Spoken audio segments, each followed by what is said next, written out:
Selamat datang di channel Code Tutorial, channel yang semoga bisa membantu permasalahan kalian. Nah, di video kali ini Code Tutorial akan memberitahu kalian bagaimana cara menghapus akun Google yang ada di HP kita.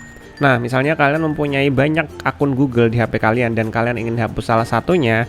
Nah, di video ini akan memberitahu caranya. Nah, langsung aja yuk ke cara yang pertama. Cara yang pertama, kalian harus klik tombol subscribe yang ada di bawah video ini yang warnanya merah. Nah, setelah itu kalian cari di HP kalian itu di bagian setelan. Kalian bisa dengan cara scroll, kemudian cari di bagian menu, kemudian kalian cari di bagian setelan. Nah, setelah itu kalian scroll ke bawah, guys. Kalian cari yang namanya akun dan sinkron. Nah, di sini kalian scroll ke bawah, nanti di bagian sini ada tulisannya akun dan sinkron. Kalian tinggal pilih. Nah, setelah itu kalian scroll ke bawah sedikit, kalian pilih di bagian Google. Nah, di bagian Google sini kalian pilih. Setelah itu akan muncul akun Google yang terhubung di HP kalian.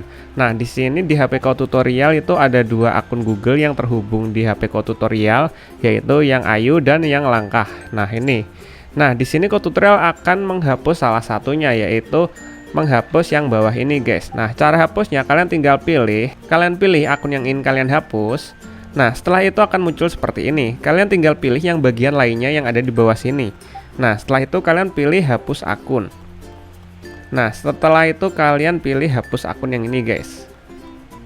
Nah, nanti akunnya akan terhapus, guys. Jadi, di HP kalian nanti tidak akan terkoneksi akun Google dengan email yang tadi, guys, dari mulai Play Store dan lain-lain.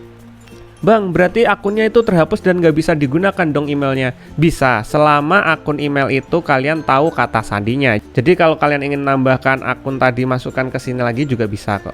Nah, mungkin sampai segini aja videonya Code Tutorial. Jika kalian ada pertanyaan atau mungkin ingin request tentang video tutorial lainnya, kalian bisa komentar di bawah, guys. See you di next video. Semoga video ini dapat membantu kalian. Bye-bye.